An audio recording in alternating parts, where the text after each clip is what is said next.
Whitney Houston didn't drown. She was already dead when they found her. The coroner said accident. The police closed it in 48 hours. But the witnesses changed their stories. The timeline doesn't match. And 3 years later, her daughter died exactly the same way.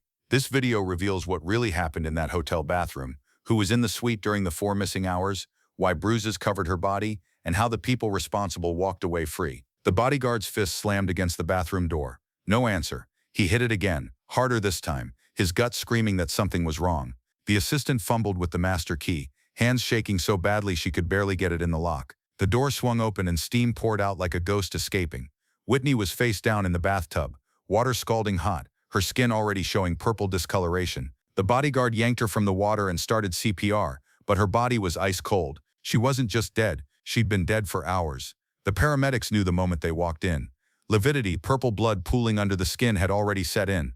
Rigor mortis was starting in her fingers and toes. Her core body temperature was dropping fast. She's been deceased at least 3 hours, the lead paramedic told the detective. Maybe 4. But that created an immediate problem. The assistant claimed she'd seen Whitney alive just 35 minutes earlier. At 3 p.m. Whitney was fine, just tired, according to the woman who'd worked with her for years. But if the paramedics were right about time of death, if Whitney died around noon or 1 p.m., then the assistant was lying. Detective Martinez pulled her aside in the hotel hallway. When exactly did you last see Miss Houston? Around 3. She said she wanted to take a bath before the party tonight. Did she seem intoxicated, impaired in any way? She was tired, but she seemed normal. Normal. That word would haunt the investigation, because guests in the rooms next door told very different stories about what normal sounded like that day. Room 432, directly adjacent. I heard yelling around noon, a woman's voice screaming, then it went completely silent. Room 436 on the other side. There was splashing, heavy splashing like someone thrashing around in water. That was around 1 or 1:30, I'm not exactly sure. The detective wrote down the times. Noon, screaming. 1:30 p.m. thrashing in water.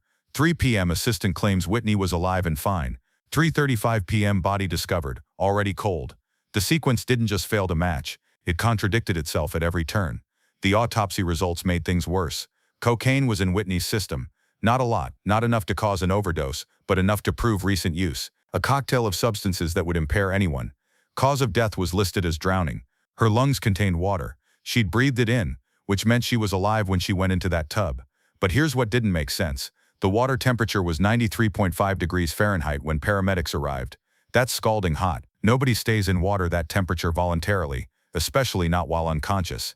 And the bathroom door was locked from the inside. If Whitney passed out from drugs and drowned, who locked the door after she lost consciousness? LAPD's official conclusion came 48 hours later. Accidental death. Whitney took cocaine and prescription medications, got in the tub to relax, lost consciousness, and drowned. Case closed. Investigation over. But 3 detectives who worked the case disagreed with that conclusion. One of them, speaking anonymously years later, would say, "The physical evidence didn't support the accident theory, but we were told to wrap it up fast. Too high profile. Too much media pressure. Close it and move on." So they did. They closed it. And the questions that didn't have answers just disappeared into the file. But the questions didn't go away. They festered. Those questions would resurface 3 years later when Whitney's daughter was found in an identical position, in an identical situation, dead in an identical manner. Whitney had checked into the Beverly Hilton 2 days before she died. She was in Los Angeles for Clive Davis's annual pre-Grammy party, scheduled for that Saturday night in the hotel ballroom. It was the biggest music industry event of the year, and Whitney was expected to attend, perform, be celebrated. Saturday morning, hotel guests saw Whitney in the lobby. She was barefoot, wearing casual clothes, talking to herself. Security followed her at a discreet distance. One guest later said she looked lost, like she didn't know where she was. At 11 a.m., Whitney returned to her 4th-floor suite.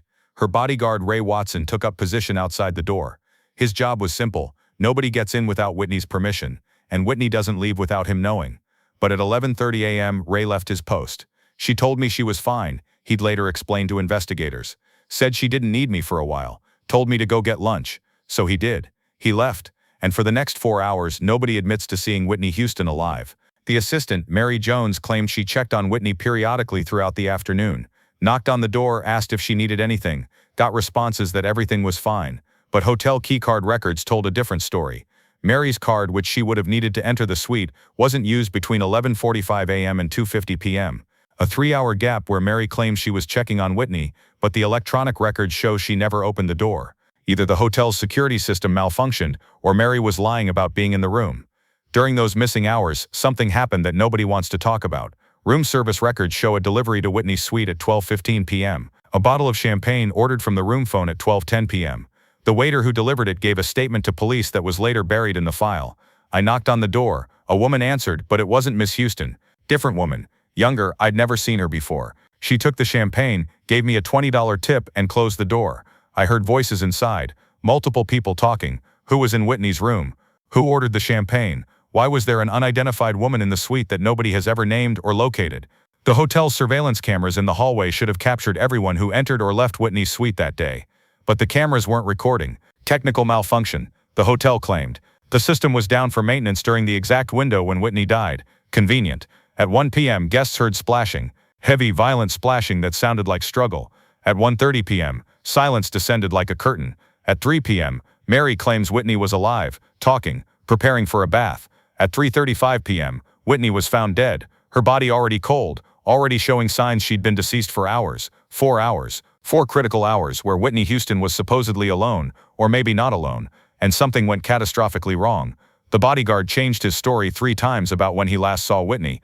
First he said 11:30 a.m., then 2 p.m., then he wasn't sure, maybe 2:30 p.m. The assistant changed her story twice about what time she found the body. First 3:30 p.m., then 3:35 p.m., then she couldn't remember the exact moment. Whitney's friend Raffles Van Exel, who was helping coordinate the party, initially told police he wasn't at the hotel that day. Then he admitted he was there in the morning but left early. Then he admitted he was in and out of the suite throughout the morning and early afternoon. Everyone was lying. The question was why, and whether their lies were covering up negligence or something far worse. Part 3. The bruises nobody explained. The autopsy photographs showed bruising on Whitney's arms, torso, and legs, not minor bruises. Significant contusions consistent with forceful contact or restraint. The coroner's official explanation: the bruises likely resulted from CPR attempts when the bodyguard pulled Whitney from the tub and tried to resuscitate her. But EMTs who've performed thousands of CPR interventions looked at those photos and disagreed. That's not CPR bruising, one paramedic said off the record. CPR causes bruising on the chest from compressions. These bruises are on her upper arms and sides. That's restraint pattern. Someone held her. The bruises wrapped around Whitney's biceps in a pattern consistent with someone gripping her arms from behind. There were marks on her ribcage that didn't match any resuscitation attempt. And there were older bruises, yellowing bruises that were several days old, suggesting this wasn't the first time Whitney had been physically handled roughly in the days before she died. Nobody asked about those older bruises. Nobody investigated their origin or documented when they might have occurred. The cocaine found in the bathroom created another mystery. Cocaine was in Whitney's system. The toxicology confirmed it. But there was no paraphernalia anywhere in the suite. No pipe, no straw, no razor blade, no mirror with residue, no folded dollar bill, no surface showing evidence of preparation or use. How did Whitney ingest cocaine with absolutely no tools or evidence of consumption method? Investigators found a small amount of white powder residue on the bathroom counter, but it was barely detectable. Not the kind of mess you'd expect from someone actively using drugs in that space. The pattern suggested someone cleaned up, removed the evidence, wiped down surfaces, made it look like Whitney had used just enough cocaine to show up in her system, but not enough to leave obvious proof of method, professional cleaning, deliberate staging, or maybe Whitney didn't use cocaine that day at all. Maybe someone gave it to her another way, mixed it in a drink, put it in food, administered it when she was already unconscious or incapacitated. The toxicology couldn't answer that question. It could only confirm the substance was present in her blood. Then there was the locked bathroom door, the door locked from the inside. A simple push-button lock that could only be engaged from within the bathroom. When the bodyguard and assistant found Whitney, the door was locked. They had to use the master key to get in. But if Whitney was unconscious in the tub, if she'd passed out from drugs and was drowning, how did she lock the door? Investigators suggested maybe she locked it before getting in the tub, while she was still conscious and coherent. But that doesn't match the timeline or the sounds neighbors reported. The thrashing water happened around 1:30 p.m. If Whitney locked the door before that, it means she was conscious and alert enough to lock it, then stayed in scalding hot water for hours while drowning. That's not physiologically consistent with how drowning works. The alternative explanation is worse. Someone else locked the door, from outside. After Whitney was already dead or dying, a hotel maintenance worker gave a statement that got buried deep in the investigation file. I repaired that bathroom lock 2 days before Miss Houston died. It was broken. The push-button mechanism didn't work. It wouldn't lock from inside at all. I told hotel management it needed a full replacement, but they said just fix it temporarily. I jerry-rigged it, but it was unreliable. Honestly, it shouldn't have been able to lock at all. If the lock was broken and non-functional, how was the door secured when they found Whitney? Someone fixed it between the repair and the discovery. Or someone has a method of locking it from outside. Or someone is lying about whether it was actually locked at all. None of those options pointed toward accident. All of them pointed toward intentional staging. 3 people had access to Whitney's suite the day she died, and all 3 told stories that contradicted the physical evidence and each other. Ray Watson, the bodyguard, was hired specifically to protect Whitney. His entire professional responsibility was staying close, monitoring her safety, ensuring nothing bad happened to her. But on the day she died, he abandoned his post for 4 critical hours. She told me to leave, he insisted to investigators. Said she wanted privacy. What was I supposed to do, disobey her? His story changed depending on who asked and when. To police initially, he said he last saw Whitney at 11:30 a.m. To hotel security that same day, he said 2 p.m. To media outlets later, he claimed he'd been checking on her regularly all afternoon. After Whitney's death, Ray Watson disappeared from public life. He gave no interviews, made no statements. When journalists tracked him down years later, he refused to talk.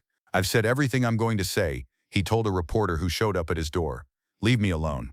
What was he protecting? What did he see that he couldn't or wouldn't share? Mary Jones, the assistant, claimed she was in and out of the suite all day, checking on Whitney, making sure she had everything she needed for the party that night. But keycard records showed she didn't enter the room for 3 consecutive hours during the critical window when Whitney likely died. When confronted with this electronic contradiction, Mary changed her explanation. "Maybe I'm misremembering the times. It was a traumatic day. I might have the sequence confused in my memory. But it wasn't just the timing. Her description of finding Whitney's body changed too. First she said the bathroom door was open when she arrived. Then she said it was closed but unlocked. Then she said it was locked and she had to get the master key to open it. First she said she immediately called 911 after finding the body. Then she said she called Ray first to help her. Then she said she couldn't remember the order of her calls because she was in shock. Every time she told the story, critical details shifted and morphed. Mary Jones also vanished after Whitney's death. She signed a non-disclosure agreement with Whitney's estate and never spoke publicly about what happened that day. The NDA came with a substantial financial payment. Someone paid her to stay quiet. The question is what she was being paid not to say. Raffles Van Exel was Whitney's friend and party planner. He was supposed to be coordinating the pre-Grammy celebration that night, making sure every detail was perfect for the music industry's biggest annual event. He told police he wasn't at the hotel the day Whitney died. He was handling party logistics elsewhere in the city. Then hotel staff confirmed seeing him in the lobby that morning around 10 a.m. Then he admitted he'd been in Whitney's suite earlier but left by 11 a.m. and never returned. Then another witness said they saw him on the 4th floor near Whitney's suite around 1 p.m. Raffles' story kept evolving and every revision placed him closer to Whitney's suite during the critical hours when she died.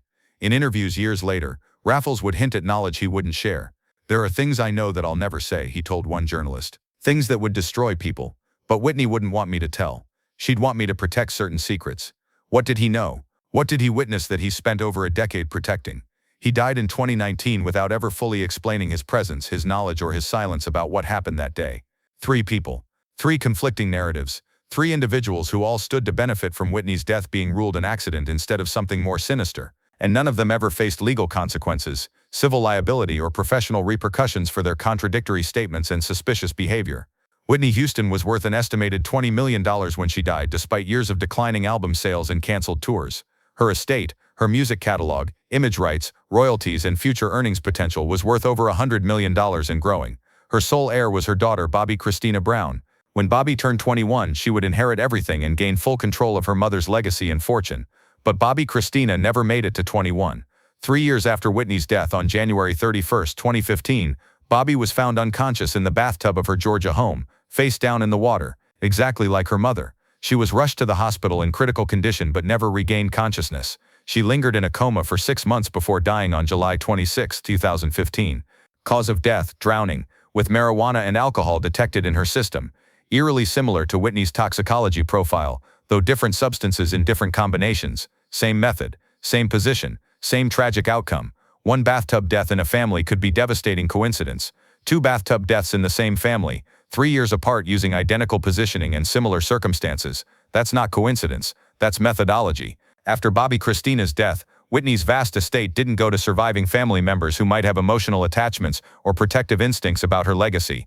It went to executors, lawyers and music industry executives who'd managed Whitney's career and business dealings for years. People who had financial stakes in maximizing the value of her catalog and controlling how her image was used commercially. People who'd profited from Whitney's music while she was alive. People who now controlled a catalog worth exponentially more after her death and could exploit it without her input, approval, or resistance. A former music industry executive, speaking anonymously to protect their current career, explained the economics. Dead artists are infinitely more profitable than living ones. Living artists cost money, rehab, bad press, canceled tours, legal problems, unpredictable behavior. Dead artists just generate clean revenue. Their catalogs increase in value immediately. Streaming goes up. Greatest hits albums sell, and there's no drama, no surprises, no complications. Whitney's estate earned $40 million in the first 12 months after her death alone. Her music sales increased 10,000% in the week immediately following her death. Her greatest hits compilation album went straight to #1 on the Billboard charts. Someone had a clear, documented, substantial financial motive for Whitney to die when she did, before she could potentially recover, rebuild, or regain control of her own assets. And those people got exactly what they wanted: complete control of a valuable catalog with no interference from the artist herself. The executors of Whitney's estate have never been investigated. The people who now control her music and profit millions annually from her death have never been required to answer questions about what they knew, when they knew it, or what actions they took or failed to take. They've just counted the money. Year after year after year. Nick Gordon was Bobbi Kristina's boyfriend when she died in 2015. He was also the person who found her unconscious in the bathtub, just like Ray Watson found Whitney 3 years earlier. Nick and Bobbi's relationship was volatile and documented as abusive by neighbors and police reports. Neighbors reported hearing screaming fights that lasted hours. Police were called to their home multiple times for domestic disputes involving allegations of physical violence. After Bobbi's death, her family filed a wrongful death lawsuit against Nick that laid out a horrifying theory. The lawsuit alleged that Nick had given Bobbi a toxic cocktail of drugs designed to incapacitate her, intentionally rendered her unconscious, and then placed her face down in the bathtub to drown while she was helpless. The suit claimed he then staged the scene to look like an accident, called 911, and played the role of devastated boyfriend. Nick Gordon never appeared in court to defend himself against these allegations. He never testified, never gave his version of events, never provided any alternative explanation. A default judgment was entered against him, $36 million awarded to Bobbi's estate for her wrongful death. But despite this civil finding of responsibility, criminal charges were never filed against Nick Gordon. Prosecutors cited insufficient evidence to prove murder beyond reasonable doubt in criminal court. The difference between civil and criminal standards meant Nick was found financially responsible for Bobbi's death but never faced criminal consequences. In January 2020, Nick Gordon died of a heroin overdose in a Florida hotel room. He was 30 years old, 3 people, 3 bathtubs, 3 deaths involving drugs and water in suspicious circumstances. Whitney Houston, found face down in a Beverly Hilton bathtub in 2012. Bobbi Kristina Brown, found face down in a Georgia home bathtub in 2015.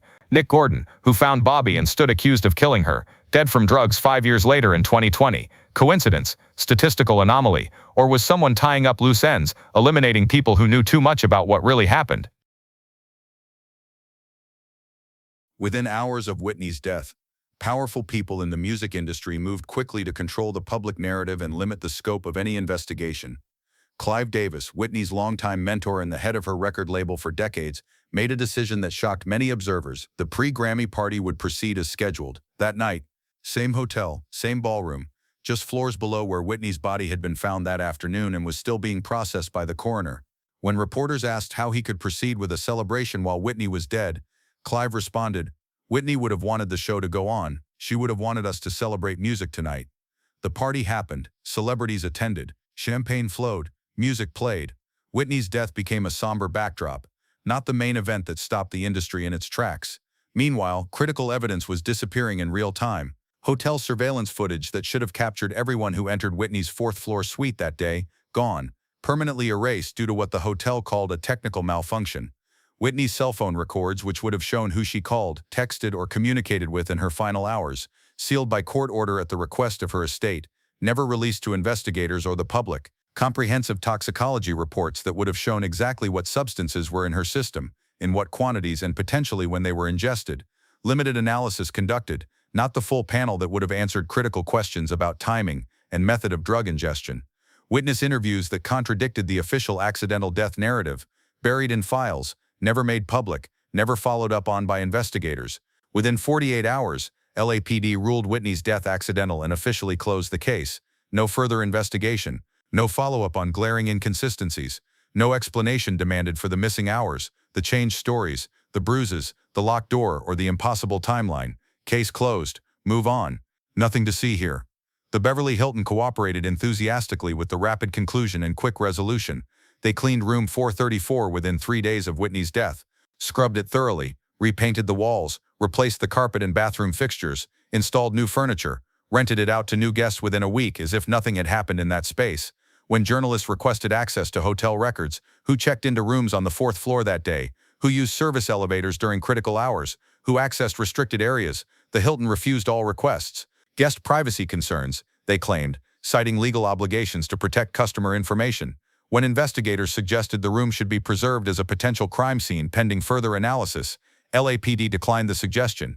No crime was committed here. It's not a crime scene. It's a hotel room where an accidental death occurred. Former hotel staff, speaking anonymously years later, tell very different stories about what happened in the days after Whitney died and what they were told to do. A housekeeper who worked the 4th floor. We were ordered to clean that room immediately, faster than our normal protocol. Remove everything. Throw away everything. Don't save anything. Don't inventory anything unusual. And don't talk to anyone, not reporters, not police, not even other hotel staff, about what you saw in that room. A security guard who monitored camera systems. The cameras were working fine all week. I checked them myself every shift. But after Whitney died, someone with administrative access came into the security office and deleted footage from the 4th floor hallway cameras. I saw it happen in real time. But when I reported it to my supervisor, I was told to keep quiet or I'd be terminated immediately. A maintenance worker who'd been called to the room days earlier. I was sent to room 434 2 days before Whitney died to fix a broken bathroom lock. It wouldn't engage from the inside. The mechanism was completely jammed. I did a temporary repair and told management it needed full replacement parts and proper installation. But when I heard Whitney died and the police said the door was locked from inside, I knew something was wrong. That lock shouldn't have worked. It was broken. I reported it to police when they interviewed hotel staff. They wrote it down but never followed up, never asked me technical questions, never requested documentation of the repair order. 3 hotel employees, 3 statements that directly contradicted the official story and timeline. 3 people who were told to stay silent about what they knew, and they did stay silent, for years, until journalists started asking questions again, until enough time had passed that they felt safe speaking anonymously. But by then it was too late. The evidence was long gone, the case was closed, and no one in power wanted to reopen it. Whitney Houston died in a bathtub at the Beverly Hilton Hotel on February 11, 2012. That is the only fact that everyone, witnesses, investigators, family members, hotel staff, medical examiners, agrees on without dispute.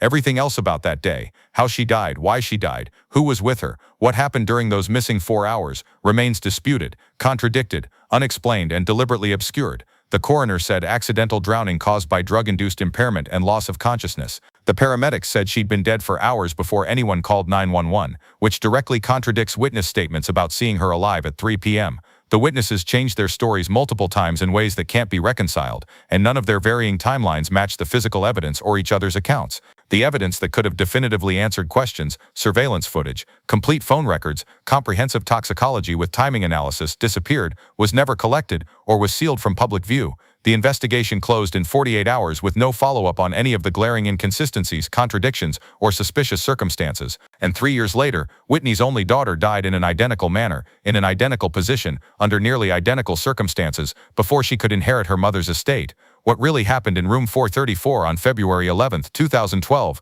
3 theories remain plausible. Theory 1, accidental death. Whitney took cocaine and prescription drugs recreationally, decided to take a relaxing bath before the party, got in the water, lost consciousness due to the drug's effects, and drowned. Everything else, the timeline inconsistencies, the changed witness stories, the bruises, the locked door, the missing evidence, can be explained by panicked people giving conflicting accounts in a traumatic situation they weren't prepared to handle. Theory 2, negligent homicide. People in Whitney's suite saw her overdosing or in obvious medical distress. Instead of calling for immediate help, they panicked and made catastrophically bad decisions. Maybe they were using drugs with her and didn't want to get in legal trouble. Maybe they thought she'd recover on her own and didn't realize the severity. They left her in the tub unattended, and she drowned while they delayed calling for help. Then they covered up their negligence, coordinated their stories, locked the door to buy time, and claimed they found her later than they actually did. Theory 3. Intentional murder. Someone with motive, financial, personal, professional, intentionally drugged Whitney to incapacitate her, held her or placed her in scalding bathwater until she drowned,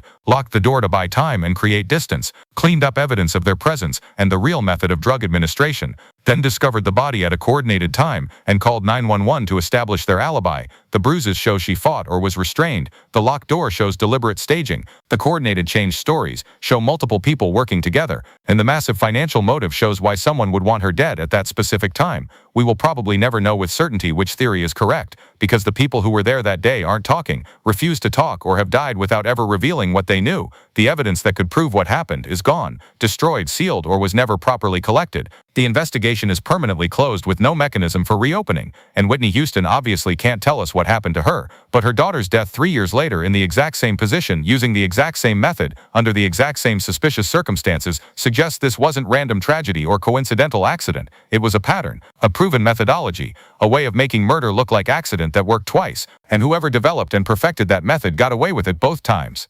After Whitney's death, her music catalog transformed into a perpetual money-generating machine. Her estate earned more money in the 3 years following her death than she had earned in the entire previous decade of her life, despite years of declining sales and canceled tours. Her greatest hits album sold millions of copies. Her songs streamed billions of times across every platform. Her image was licensed for commercials, documentaries, tribute concerts, and endless compilations. The people who managed her estate, who control her music, her image, her legacy, became wealthy beyond measure from her death. The people who were in her hotel suite the day she died faced no criminal charges, no civil liability, no professional consequences, no public accountability, and the executives who continue to profit millions annually from her death have never had to answer a single question under oath about what they knew, when they knew it, or what actions they took or failed to take. Whitney Houston had the greatest voice of her generation, a voice that could shatter crystal and break hearts, a voice that made her famous, wealthy, powerful, iconic. But in the end, that magnificent voice couldn't save her from whatever happened in that bathroom. Someone silenced it forever. Whether through drugs, through negligence, through deliberate violence, someone ensured Whitney Houston would never sing again, never recover, never regain control of her career and assets, and they got away with it completely. The bathtub in room 434 knows exactly what happened during those missing hours. The witnesses who were there know exactly what they saw and heard and did. The people who cleaned that room know exactly what they were told to hide and destroy. But none of them are talking, none of them have ever talked, and none of them ever will. And until someone breaks that silence, Whitney Houston's death will remain exactly what it appears to be on the surface, a perfect crime disguised as a tragic accident, and the people who committed it, or allowed it to happen, are still out there, still profiting from her death, still protected by silence and sealed records, still free,